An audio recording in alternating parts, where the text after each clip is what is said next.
Good morning and welcome to another exciting edition of Day 4 with the man Frank Scalish. If you listened to yesterday's regularly scheduled BTL programming on Wednesday, you noticed that Frank was in studio. And boy, has it been a morning, Frank. It has been a lot crazier than I thought it was going to be. It was. So, really cool show we got lined up for today. Actually, we are fresh out of a meeting. Yeah, exactly. Which is why we're a couple minutes late there. But I wanted to go live. So one of the things we've kind of been teasing this year is some new additions to Day 4 with Frank Scalish. And that's what we kind of had our meeting on this morning. Right. We're working out some things to bring you guys some really interactive. I don't even know how to describe it, man. So you're big on maps. Totally. Oh, remind me, that map that you drew, I still haven't put it up on the wall because I haven't had you sign it yet. Oh, yeah. Remember that one with all the different... you have to sign it, and because that's going up on the wall. We've got all sorts of stuff in the studio, and then we have to catch a fish this week because we need a grip and grin with both of us that's going next to it. So so that's what we were working on. Basically, well, I mean, there's no like cat to let out of the bag. We're working with Deep Dive. You're right, the Deep Dive app. And they have a really cool integrated app. You know, they've been a part of the regular BTL show for the past 3 or 4 years. You've seen a lot of kind of some map work that's been going on with it, but there's some technology available. Basically, Frank is going to become the John Madden of bass fishing. Yeah, so it's going to give me the ability to actually physically draw on, change, explain live while we go. There'll be no more of, well, there might still be some picking up a map and showing a map, but for the most part, there's so many cool things in this app that it's so relevant to what we do as anglers that I really can't believe it. I mean, there's things in there. The coolest thing is like when I steelhead fish, the first thing I do is I go and I get a CF, a cubic feet per second chart to see which rivers are running, high and dirty, low and clear. This app gives us the ability to dive into so many facets of what we do as anglers, and it could literally save you hours of time running around the lake. Go ahead. It's cool. We would have been like perfectly on time for the show, but this also involves like multiple programs, screen mirroring, all sorts of stuff. So we're working out the kinks on it. So within 2 weeks. We'll just say this. So Frank has never had an iPhone before. No. So we went through the joys of an iPad, the screen mirroring, the apps, the programs. Yeah. There's a learning curve for this old man. But we're going to get it. It's very cool. It's cool to watch how open you are to learning. Like you could well be past the stage of learning new things. And I understand all good anglers learn new things every single day they're on the water. You have to, or you don't. But let's be honest. There's a whole lot of people, and I'm even one of them, who you reach a point in your life where you say, this is what I know, this is how I do it, and this is how I'm always going to do it. And I'm never changing. Right. But it's awesome. And the more and more we spend time together and I get to know you and see you, how excited you get on having an open mind to say, whether it's a fishing technique, whether it's a style, whether it's a bait, whether it's technology, on how you go, oh my gosh, and then you rely on your experience, but you're open to learning new things, which I think is key to growing not only as an angler, but also as a person. Well, yeah, the coolest thing. Okay, so, all right, this is actually really good. Okay, so one of the coolest and most fun things for me when I'm fishing is a new body of water. Because the whole process starts over again. Got to break it down, figure out the nuances of the lake, find the fish. It's all brand new. It's all exciting. So diving into some new technologies and everything else is like that new lake, so to speak, because I'm not really a tournament angler anymore. like I spend most of my time fishing, filming, designing lures, and doing Best Talk Live. You're living the dream, Frank. Right, 100%. And so when I can add something else to my arsenal fishing wise, I kind of latch onto it, because with the advent of new technologies, aka live scope, et cetera, there's new doors, new opportunities that open, which makes lakes that I'm ultimately familiar with almost like a new body of water, because now I get to do something on that lake that I've never done before. And so that's what, like, the deep dive app, live scope, that's what all this stuff is doing. So now I'm taking waters that I'm probably intimately familiar with, mm-hmm. and approaching them in a brand new way. Mm-hmm. So it's like a new body of water to me. Last night, Matt and I were talking. We had to make a road trip. Matt had to pick up some lures, and we had to make a road trip. And so we were talking, and he was telling me what he was doing, and the bell went off in my head, and I'm like, oh my gosh, I got 3 lakes at home. This is going to be a game changer, because A, nobody's doing it, and B, it's got the right quality of fish mm-hmm. for it. And so that's exciting to me, because that's like a brand new lake now. Even though I know it, it's like a brand new lake. Mm-hmm. So that's why I get amped up when we do this stuff. And the technology part of it for me is very frustrating. And if you ever talk to my son Frank, he'll tell you my patience is about 3, 2, 1. I'm throwing it in the freaking lake. Really? Yeah. Oh, you've been super good with me. Well, because I'm trying to learn it and grasp it. Is that why you get a hotel room instead of staying in the spare bedroom here, so you can go back and punch the hotel walls at night? Yeah. No, those days are over. I'm not in college anymore, bro. Those days are over. Frank goes, I said, dude, I got a whole spare bedroom set up, everything. This was 2 years ago. And Frank goes, I'm a man of routine. I will stay at a hotel. I will do the same thing every morning. I will not bother you, and you will not bother me. And I said, okay, be at the house at 7 a.m.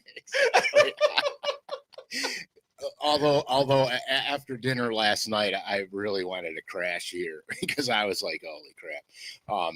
We had the best food last night. I didn't, Matt will tell you on the show a lot of times that he cooks food, but I'm just going to tell you, the dude's straight up. I'll pay you after the show. Yeah, you owe me money. So we had Chilean sea bass. We had, how did you do the steaks?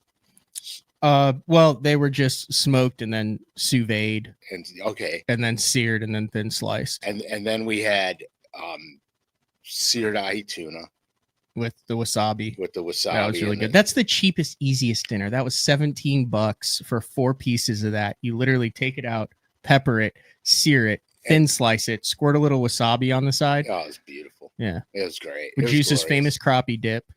Yeah, we had Juice's smoked crappie dip, which was. Yeah, we still have some of that. Oh, perfect. Yeah, he gave me a big bowl of that. So and then we had we had Mike Strawn's. Yeah, we had the colossal prawns. Oh, those prawns were big giant ones. Yeah. And so we had the bacon wrapped Buc-ee's poppers. Oh yeah, that's right. It was a disaster. It was so basically we ate like pigs. Yeah. It was good. Where were we going with that? I don't know where the hell we were going with it. I'm lost. Yeah. So Matthew Weimer says we will have a show next week. We just don't know if we're going to be integrating the new technology into the show next week. Yeah, we'll have to see on that. It's going to depend upon my learning curve, to be honest with you. I don't think there's much of a learning curve. You were whipping around that iPad.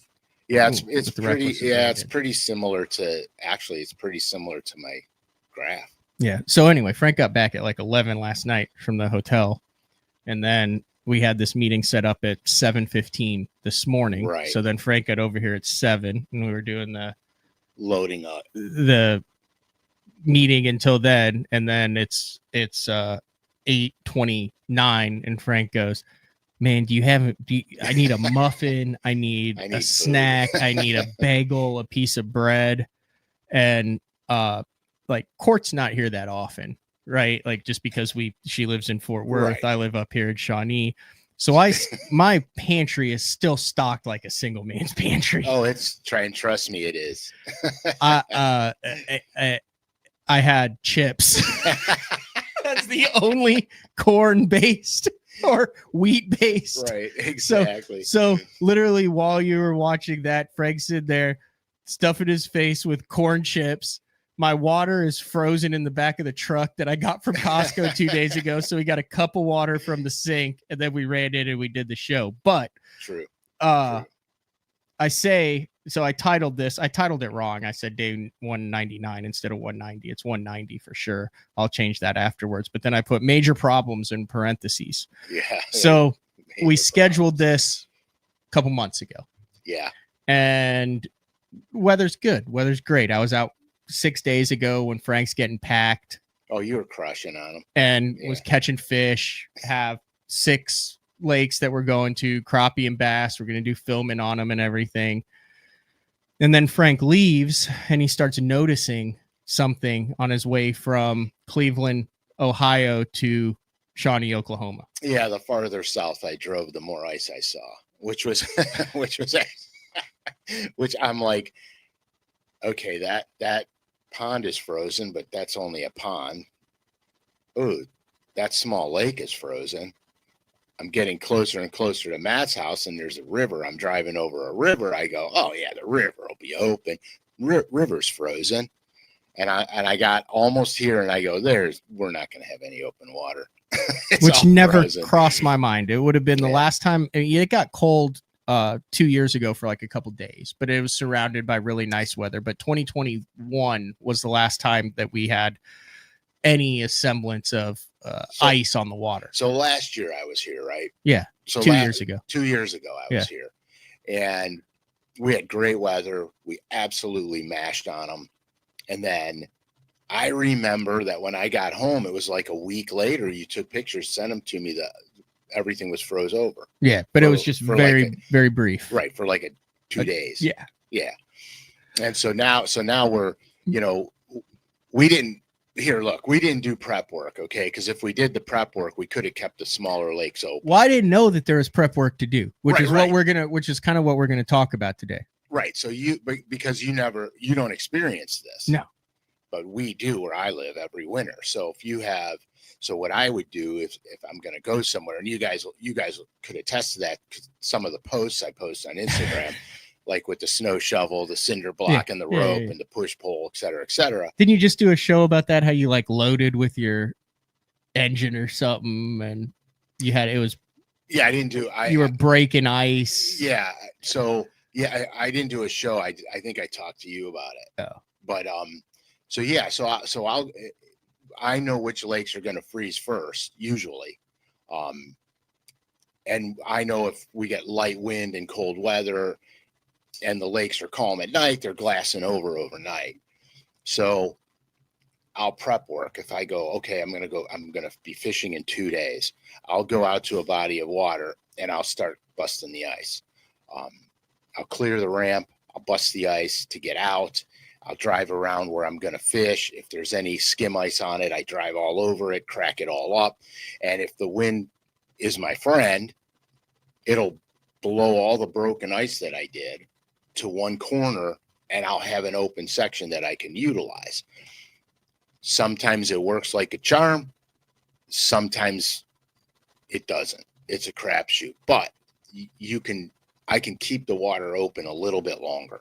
And so had we pre-planned for this weather. We pre-planned. We just didn't pre-plan for this weather. Right. That's what I'm saying. Yeah. Had we pre-planned for this weather, we could have reconned for a day or two and broke enough water open where we would have easy fishing, really. Yeah. And so, so that's what's cool about geographical locations in our country. Because what we experience as being normal this time of year, down south, very abnormal. I mean, here, look at Louisiana. What did they get? 6 inches of snow? Yeah. Florida got snow. I was seeing guys on the beach with 3 inches of snow. Yeah, so Florida got snow on the beach. I think Destin got smoked. I was online this morning, and they were showing the ocean. Yeah. It's nice, calm, rolling in waves, the ocean, and then they pan down to the beach. There's like 5 inches of snow on the beach. So that's like completely unfamiliar territory for those guys. I've got my days confused. Did we go look at the lakes yesterday after the show, or did we go look at them the first day? Did we talk about that yesterday on the show? We went to the bass tank yesterday. Did we talk about that on the show yesterday? Yeah, we talked about going to the lakes yesterday. So the plan, though, is you kind of understand how this works, and I think we've located 3 or 4 open bodies of water. Yes. So after the show today, we're going to put on the AFCO and the striker suits. After I eat. Yeah, we're gonna go eat. I do want to make the spicy deer sausage gravy and biscuits and gravy one morning. I kind of got behind on time for that, but yeah, there's a little diner down here that's phenomenal. We'll go grab a bite to eat, hook the cat up, and head to the pond afterwards. Yeah, I can't wait. We're gonna actually get an opportunity here. But I'll be very interested to see. And we talked about this a little bit yesterday on the regular. I know we have a lot of day 4 listeners that don't listen to the regular shows. We had Charlie Hartley on the first section yesterday that he talked about the Bassmaster Open. They're facing some brutal conditions there on Clarks Hill. They actually postponed the first day of competition, which I knew think they would. Smart move for Bassmaster. It looks like they'll be about 10 degrees warmer tomorrow when they take off for a 2-day event. Yeah, and on that tournament, the problem really wasn't that it was the problem wasn't really the weather. The problem was the road conditions were horrid because they had froze over. So those guys are driving on just sheets of ice down there. Mm-hmm. And that's where the issue is. They can't get to the ramp safely. Yeah.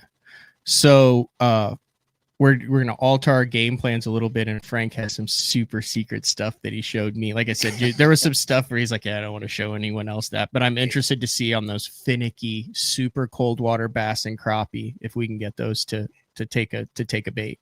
Yeah, I think this is going to be. I think we got something. I think we're working on it. Yeah, I think we got something. We talked about it a little bit yesterday. Just go over a couple of the safety things that you like to do in cold weather. Again, I don't think you can stress on this enough because it is a great time to get out. It's also a dangerous time to get out if you don't take the proper precautions. Yeah, this time of year, fishing in the wintertime up where I live, it's no joke. Hypothermia can get you in about 4 minutes. If you fall in the lake, it's less time than that. The problem is that if you're not wearing the proper winter gear, you are protected even less from hypothermia. Mm-hmm. And so there's a lot of great gear out there that you can get. I use a striker float suit because I ice fished a lot. So I wanted it for ice fishing. It turns out it was insanely perfect for, fishing out of the bass boat. But what you should do is you should have a towel and a change of clothes in the boat. And I would even forego saying a change of clothes. I would say just throw like a snowmobile suit in there, because one winter I was fishing a hot water discharge with a buddy of mine, and he caught one, and I went to the gunnel to land it, and he got excited about the fish, and he stepped to the side of the boat, and the boat just pitched a tiny bit. But because it was winter, I slipped off the gunnel and went in, and the current was super strong. I reached up, I grabbed the side of the boat, which at the time I didn't realize was a no-no. The current sucked me underneath the boat. Oh, you're on the opposite side. I was on the up current side, sucked me underneath the boat. He ran to the other side of the boat and grabbed me by the back of the collar as I came up the other side. I will tell you this flat out, and I was a young dude back then. I mean, I like strength, stamina, not an issue. That snowmobile suit that I was wearing sunk me like a brick. I mean, like I was going down And no matter how hard I swam, I was not coming up. So that's part of the reason that I gravitate towards the float suit. But here I had an extra snowmobile suit in the boat. I got in the boat. I took everything I had on off, and I climbed into the snowmobile suit, and we fished for another 6 hours. But if I didn't have that, I would have been so screwed, because to get from where we were to the boat ramp was a half an hour. And so I would have never made it back. I would have had hypothermia in about 4 minutes, and that would have been that. So it's very important, especially if you fish alone. Matt, your technique is really a good one with the rope. You tie a rope off. If you're by yourself, tie a rope off the back cleat. Keep it on the back deck. Keep it on the back deck about 4 inches. About 4 feet down the rope. Tie a big loop knot with a big loop in it. So if you go in, you can get to the rope, and then you can put your foot in the loop and help prop yourself up on the boat. The other trick is I use the outboard trim. I'll straddle the outboard motor and manually, push the button on the side, trim the motor. And that'll lift you. Oh, it lifts you. Okay. Yeah, because think about it. You got your 250 pushing your 1,800-pound bass boat, and you're trimming up while you're running. Mm-hmm. It's easily going to lift you. Yeah, I never thought about that. And so those are some of the precautions to take. If you can help it at all, don't fish alone. That's the biggest thing, is don't be alone. And that's really pretty much it. And of course, don't be stupid. All right. You've been coming out with a lot of badass colors lately, Frank. Not only on your monthly limited run of 600 color drops that drop every month, and there's been a variety of different colors in that, but also with the recent release of the Pro Rogue FX series. Oh yeah, that have a number of different. So this is where I want to go with this show, and we've done a lot of shows about color.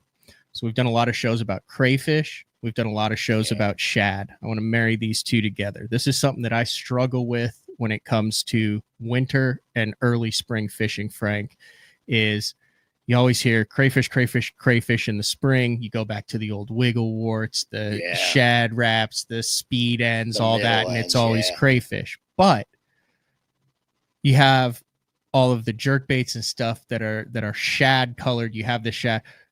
How do you determine between a shad and a crayfish color in the cold water? And then I want to go a step further with the shad patterns. But when are you determining, hey, I want to throw a shad pattern, I want to throw a crayfish pattern? Because I get on like Grand Lake and I'm like, okay, well, they're shad eaters, but all the crankbaits are crawfish. Like, is there a differentiate to where you know where you're better off going with those reds and oranges and bold colors, or a natural pattern in a shad? Yeah, that's a great question.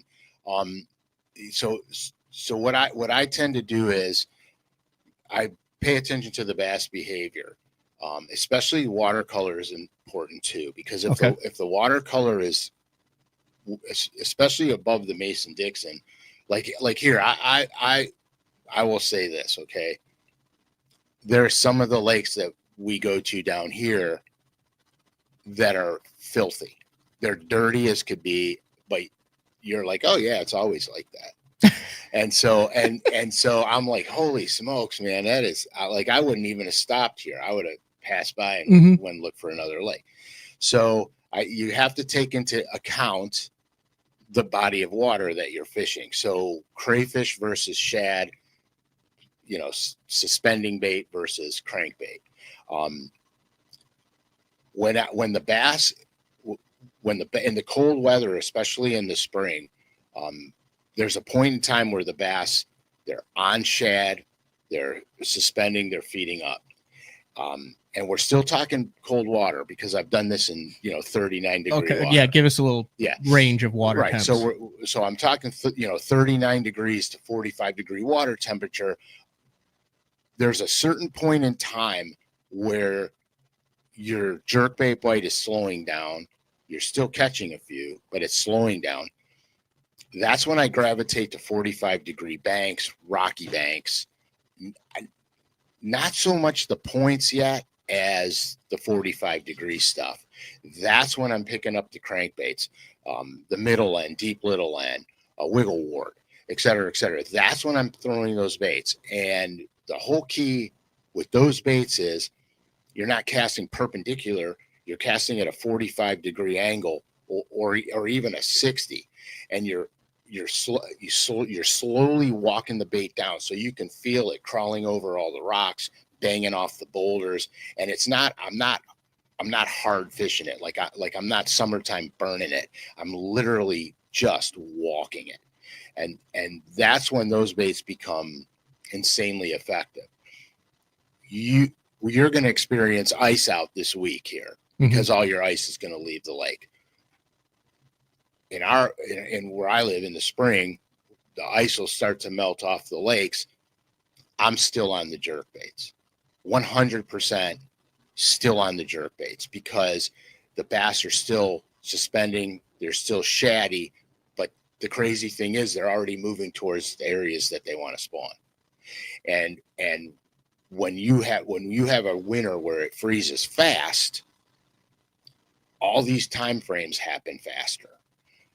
You'll have the lakes will be frozen, and then they're going to thaw out, and the bass are already going to be in the area that they want to be to spawn. So I'm going to target areas in front of all the spawning flats or in front of spawning coves. And that's how I break it down. And so I'll stay on the rogue, but you still have to have the crankbait out, because there's going to be times where you're going to have a channel swing that comes in the bank, and the bass that want to relate to the steeper breaks, they're going to be there already. There's going to be bass coming, and there's going to be bass. But are you throwing a bait fish colored crankbait then, or are you throwing, when you're crawling it, are you just always going to go with the crawfish pattern and then the bait fish on the jerk bait colors? Like that's where I'm saying, because you look at some of these crank, you can get any shad pattern, but you also get the crawfish color. I generally will stay with the reds early on. Okay. On the crankbaits, I want them rooting around the bottom. The bass are digging red. And here's the funny thing about red, because we had this conversation yesterday in the tackle shop. Here's the crazy thing about red. Everybody thinks that, it's spring, you got to throw red. The water's cold. It's, 45 degrees. You got to throw red. It's spring. You got to throw red. The red baits work the same in the fall. As you have a decreasing water temperature, the reds start to play again. It's just people don't associate that with fall fishing, because in fall, generally speaking, shad are migrating, bass are following the shad, blah, blah, blah. But the red still works in the fall. I would say in the fall is when I'm going to have crankbaits, shaddy crankbaits, and crawdaddy crankbaits. In the spring, I'm going to totally start out with the crayfish if I'm banging the bank with it. If I'm offshore with it, I'm going to go shad. Okay. And that's that. I mean, it's that easy. So that leads to my next question. So the shad, the jerk baits, you have the flash point that's out. You've got these rogues. You have a number. You're big on, what do you call them? Pearlescence? What do you? Right. Because the whole effect series was designed with layering of pearls. I have very limited color on the FX series. So I layered the pearls on it. It gives it it's translucent in certain watercolors, and it looks solid in other watercolors. That was the beauty of the FX series. So it's because each color in the FX series will look different in different watercolors. And so they're very chameleon-like. That was the coolest thing about the FX series. And so, of course, naturally, it went into the jerkbait line, the rogues. It was really good for that. I think we're putting some of them in some crankbaits coming down the road, because I need them in the crankbaits. And that was the whole theory behind that. So when you mentioned, so you've got so I wrote three words down here, which is I have translucent, bone, and pearl. Yeah. So within that, there are different hues of that. Now you talked about how that's a little bit of chameleon on that, but is Right. water clarity going to dictate whether you're going to go with like a bright bone that's, I mean, you look at it, you put it up in the sun and you can't see through it, whether you have one that you can kind of see? Is that Yeah. strictly on water clarity on how you're going to determine which? Yeah. Here's my rule of thumb. If the clearer the water, the more transparent the bait. So Okay. if I pick the bait up and I can see through it, that's going to be my water color for if I can see 3 feet to 5 or 6 or more feet down. I'm picking more translucent bait, more transparent. And if the dirtier the water is, the more solid I go. Like some of the watercolor that we saw the other day driving around checking the lakes out, I would literally go bone and chartreuse easily, bone and white easily, black and white. The contrast, bass can see contrast very well. So the black and white contrast super good, very visible in off colored water. The thing that I found out is everybody's like, oh, the water's filthy, we got to throw chartreuse. Well, yes, you can throw chartreuse, but I have found that a bright white actually shows up in dirty water better than chartreuse. But say that again. A bright white shows up better in dirty water than chartreuse. Correct. But a bass doesn't see chartreuse like you and I will. They see it as a white. So we see it as, and it's a vibrant white. It's like a hot white. And so that's how a bass sees it. But in the dirty water, a white bait or a bone bait will reflect the light differently than a chartreuse bait. And so these are things that over the course of time, fishing around the country, just stuff that I've experienced. The other thing that was cool, you were talking last night when Mike was here from the tackle shop and Juice was here. You were telling me a story about you were throwing a chartreuse and black trap. Yes. And that was the color. Yeah. That was the color. Okay. I have seen so many times where bass want a color. And if you're not throwing that color, you don't catch them. I mean, the guy you were fishing with, what he was throwing chrome and blue. Okay, tell the story. We were in Mexico and we were on a flat. And what was the water clarity? It was fairly clear. It was very clear. It was probably 4.5, 5 feet. And for some reason, they love chartreuse on El Salto. But it was one of those deals where I thought I had more of them. I only had 2. Of course. I broke one off right off the hopper, so I only had the 1. We're on the flat. We're both casted, and I catch 8 or 9, and he catches 1. And it's clearly a color deal because we have the exact same bait on the exact same setup on the exact same deal. And I cast off the trap. Like I cast it, and it goes like into the Mexican mountains. And I just sat down and I'm like, I'm cooked. Yeah, I'm toast. One. And we tied on different colors, and it went from I was catching them every other cast, not enormous fish, 2.5 to 4 pounders, to 1 every 10 casts. And it was the weirdest color thing that I had ever seen. Yeah. So you were throwing chartreuse and black. Yeah. Insanely contrasting. Yeah. In cleaner water. Bright white to black is what that bass saw. Okay. All right. And so it was insanely contrasting, where if you're throwing a chrome and blue, it's a chromy blue flash, very little contrast. You see what I mean? Mm-hmm. And it's a big bright flash. And so with the cleaner water, the chartreuse was a duller. There was basically not a lot of flash to it, but the bass saw it as bright white and black. So they were keying in on it because it's better bait fishing. Okay. So let's just go down this wormhole then. All right. We're doing it. You saw my Rogue box. Oh, yeah. A lot of chrome in there. Yes. Rogues have been known for chrome. When are you going with a chrome, blue chrome, orange chrome? Like, when does chrome fit into the jerkbait category as opposed to more white or natural. translucent or more natural color? What I have found is that blueback chrome orange belly has a tendency to produce really well into the sunlight. In sunny conditions, it produces really well for some reason. Just because of the flash?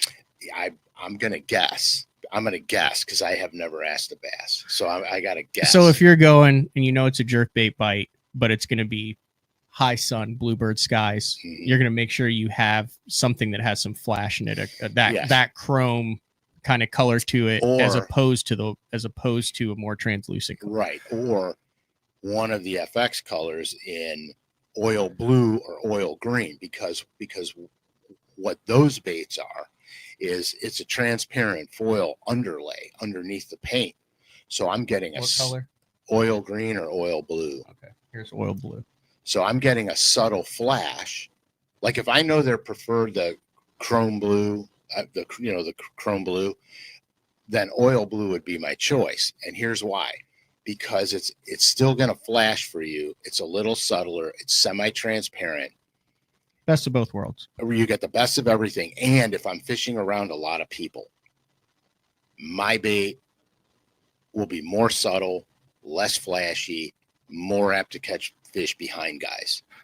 And so that's the other thing, because if you think about it, if you go to a farm pond and you go to this farm pond and you walk around it, and let's say you throw a rattle trap around it, you smoke their brains out the first time you go.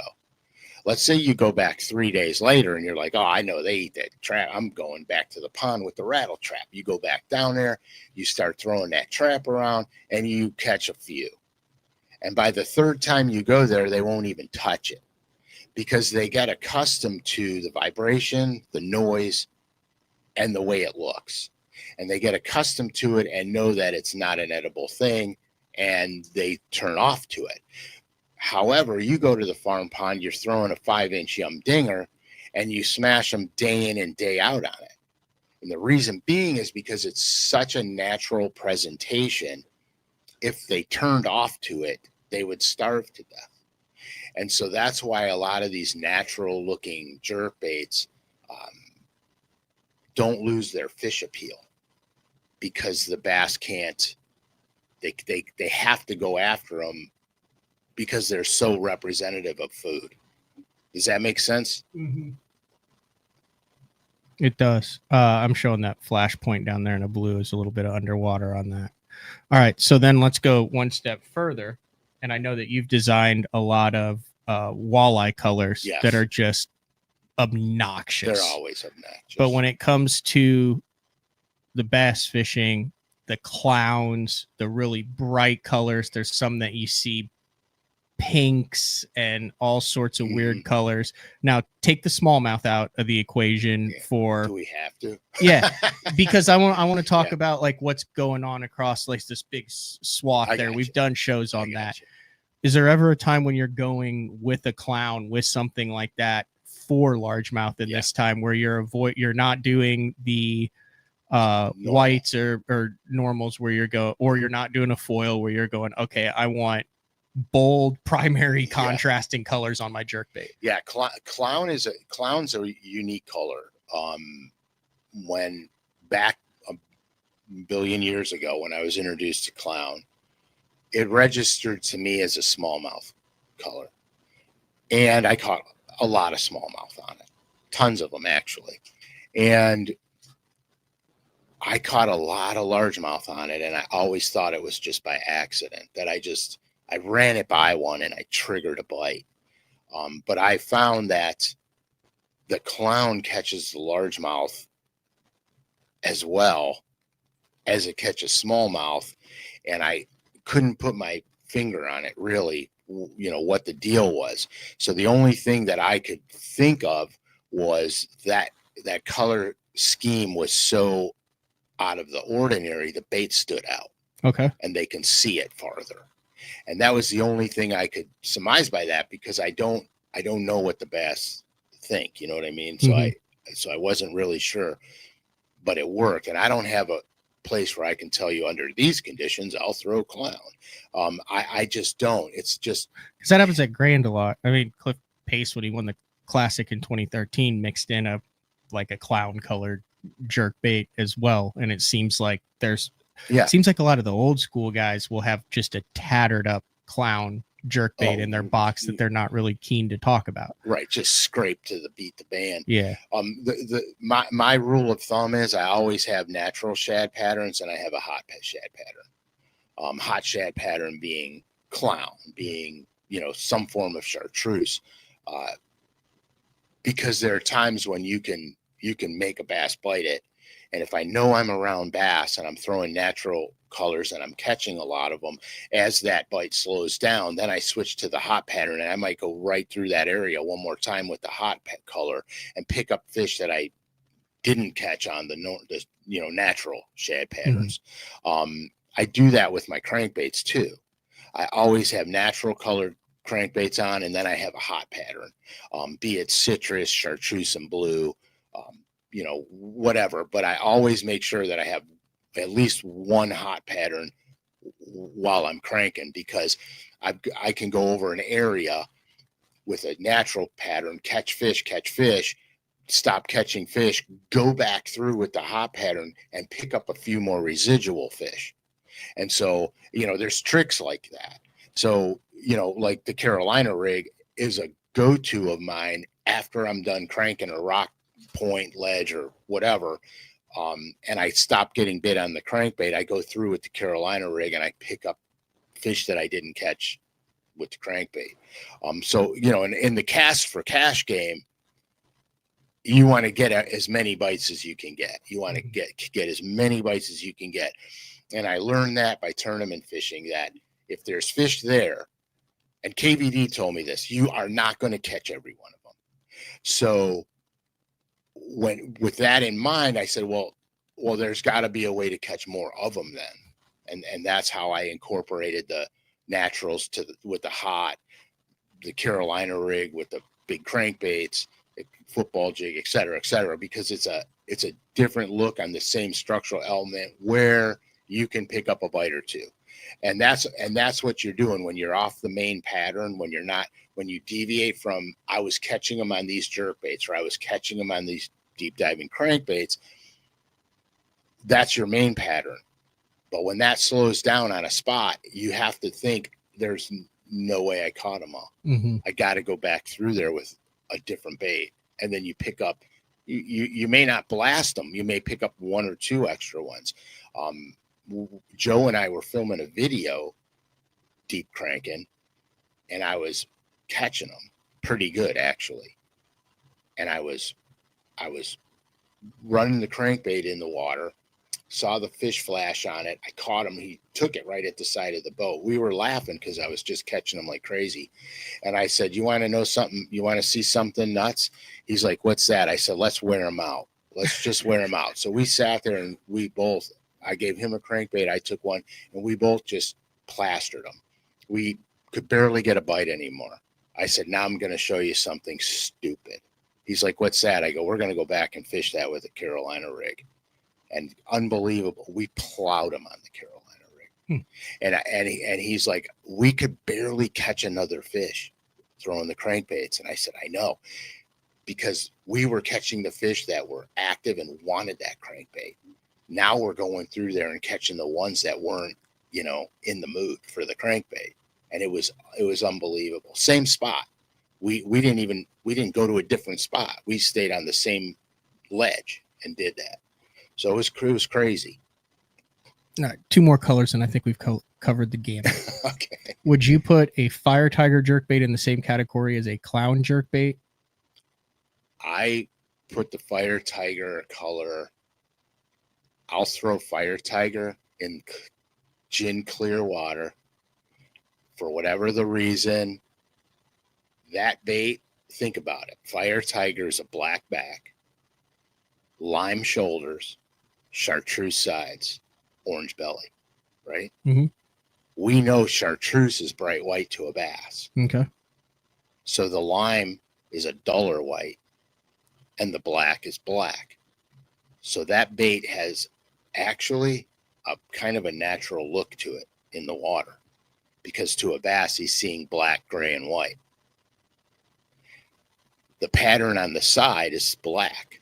So now he's got contrast. Those black, marbling on the sides now breaks up. So it's got a bright white with black spots, very contrasty. Bass can see it because looks like a beat up gizzard shad. 100%. Back in the day, I didn't understand how I could catch them in clear water on a fire tiger. Like, it blew my mind. I thought that was an off-color dirty water bait. I caught so many bass fishing it in clean water. That was like my hot pattern that was always tied on. But that being said, I mean, I've seen your jerkbait boxes. It's not loaded with fire tiger. No, jerkbaits are a different animal. Why isn't it loaded with why are fire tiger jerkbaits? I mean, the only like real fire tiger, and I know there's some in there, is that the old thunder stick. Remember they had they had a real vibrant fire tiger pattern in a thunder stick. The only problem was you jerk it and do a semicircle up to the surface, and then they were like, "Hey, we'll give these dots you could stick on the bottom so it doesn't roll." It straightens out. The crazy thing is like, so when you saw my jerkbait box last night, I took them out. There's no fire tiger in there. No, but there's clown. Okay. There's bone and chartreuse. Yep. There's purple and chartreuse. Yeah. So I have all elements of fire tiger. Right. I have my hot colors in there, but here, listen, all my chartreuse on those baits is on the belly, because the bass on a jerkbait are looking up. They're feeding up, which looks white.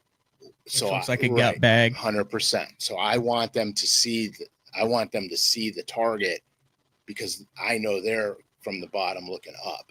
And so that's why I do that. I never, honestly, you're just throwing prettier fire tigers. I've never thrown more advanced fire tigers. Yeah, pretty much. But I've never thrown the fire tiger color in a jerkbait in my life. I'm just saying. Yeah. That might be. I mean, it could be.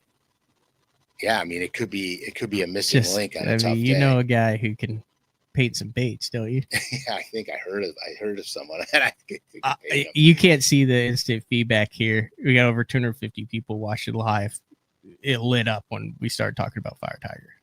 Yeah, there were guys that were asking about it before. Oh yeah, it's and the crazy enough thing is, I like the matte fire tiger better than the gloss clear coated one. Yeah, so like what came on the deep flat A? They had a matte finish there. They had a matte finish fire tiger on the. It's just not shiny. Yeah, it's not shiny. They had the matte fire tiger on the bombers for sure, because that was one of my mainstays. And I believe they had. I just pulled it out. They had the matte finish on the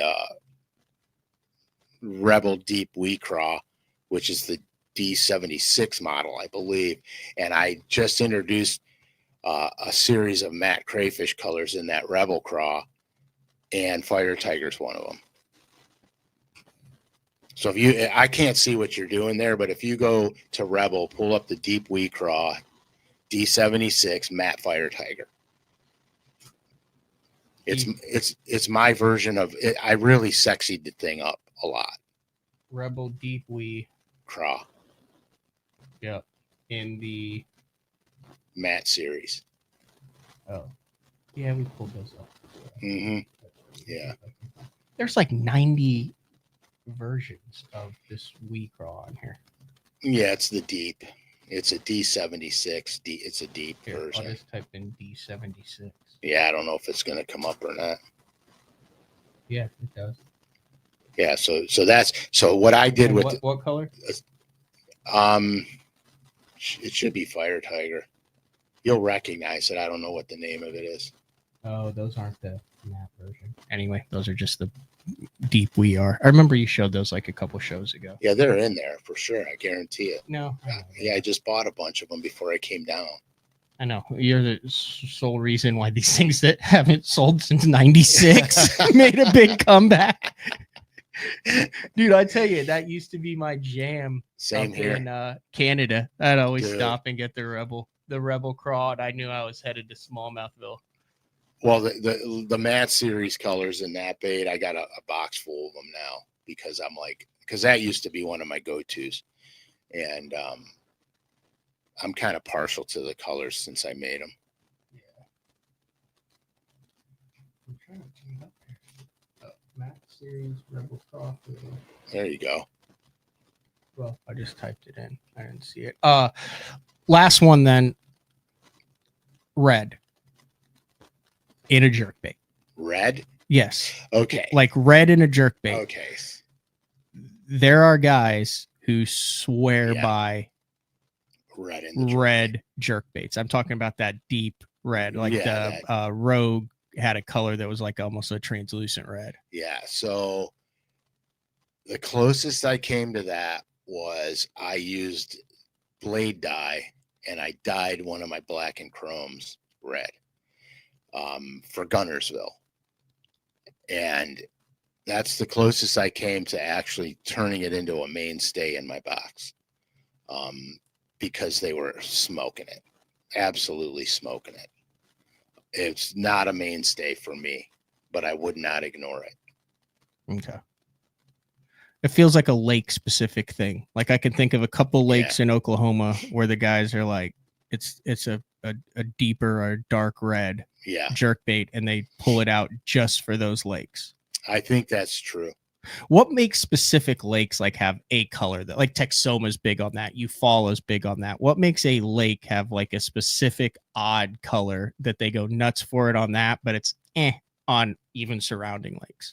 I'm not 100% sure about that. I used to think it was predicated on the watercolor of the lake, but there was an old Shad Rap color that my buddy Troy and I used to fish all the time, and literally would just beat the brakes off the fish on them. And I said, well, God, if that thing works that good here, it's got to crush them where I live. And I would catch some fish on it, but oddly enough, where I live, they wanted the real shad one, not even the black and foil one. They wanted that real shad color they made. And you could both be throwing two different colors, one to show a definite preference. 100%.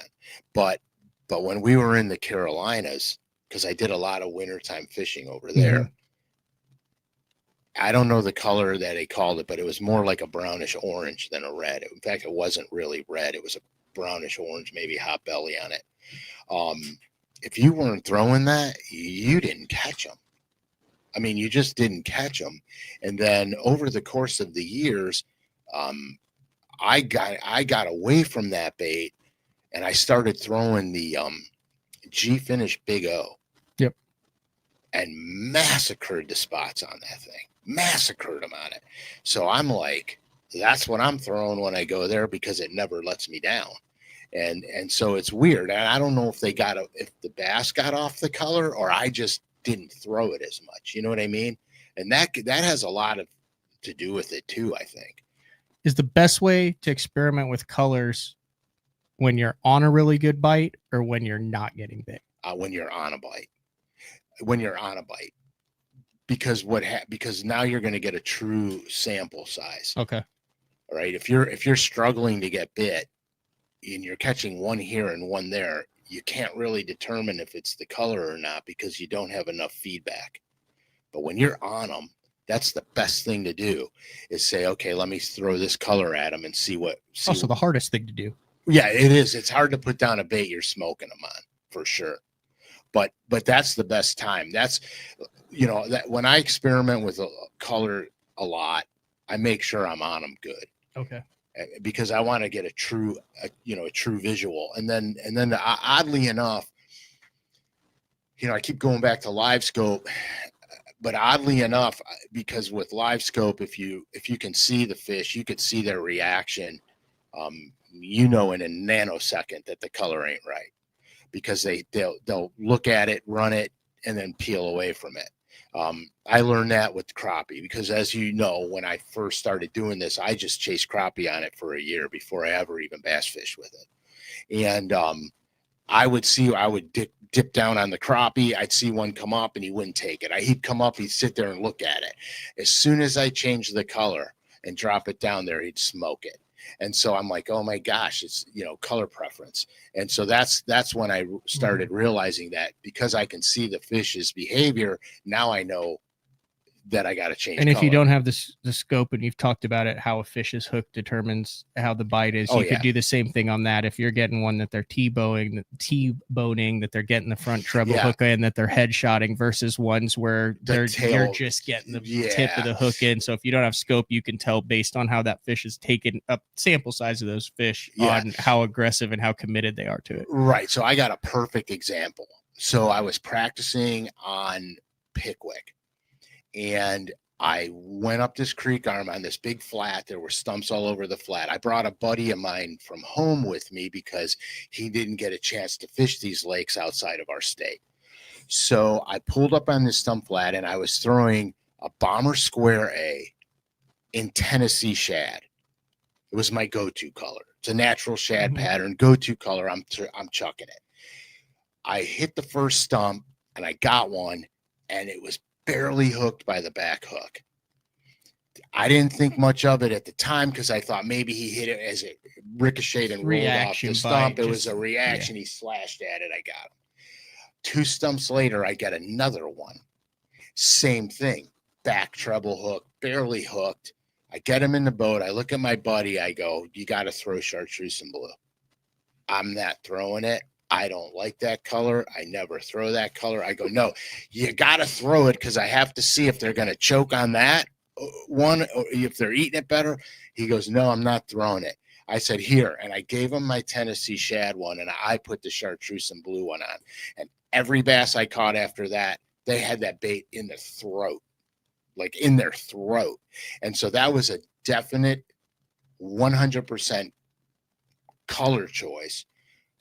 And you could see the difference by how they were hooked, how they hit it. It didn't matter. They literally choked on it. And my buddy looks at me and he goes, I can't believe that. I hate that color. Now I got to buy it. That's like Keith Combs has made a living on chartreuse blueback. Oh, yeah, dude. Back in the day, that was my go-to crankbait color. Well, I think we were watching one of the Elite series from like 2008 on TV, and almost everybody was throwing a chartreuse blue. Yeah, chartreuse and blue or citrus. I'm going to ask it one more question in regard to colors. I think we've really taken a deep dive into this. Where are we going Saturday? To Lucky Lure Tackle. Lucky Lure Tackle. They just got a huge shipment in of the FX colors in the Rogues. So if you're there, you can walk the guys through it. Right. So if you guys show up there Saturday, I can walk you through all the colors and everything. But they got the full selection, which is great because, you know, with all the colors, you can narrow down ranges in the lakes that you fish, which is really good. Sweet. Are you ready to go fishing, dude? Well, you ready to get something to eat? I have to eat. I'm sitting here like I'm so bad about that. I apologize. No, that's 100% on me. I'm terrible at it too, because we literally to get ready for what we're doing in the future. This meeting this morning was paramount. Yeah, it was good stuff. It was paramount. So. And we kind of stayed up a little late last night. You know, we have a to-do list because we have to cut some stuff. We have to go over your new clothing line. We have to go over classic expo times. We'll get all that stuff dialed in. Let's do it on the boat while we're freezing. Perfect. All right, guys. Thank you very much. This has been another edition of Day 4 with Frank Scalish. We got to work on that. That's so funny. We got to work on that. All right. We're headed to wish us luck. Open water. Stay tuned to Frank's Instagram and my Instagram. As long as we have service, we'll post some updates and we'll talk to everybody later. See ya.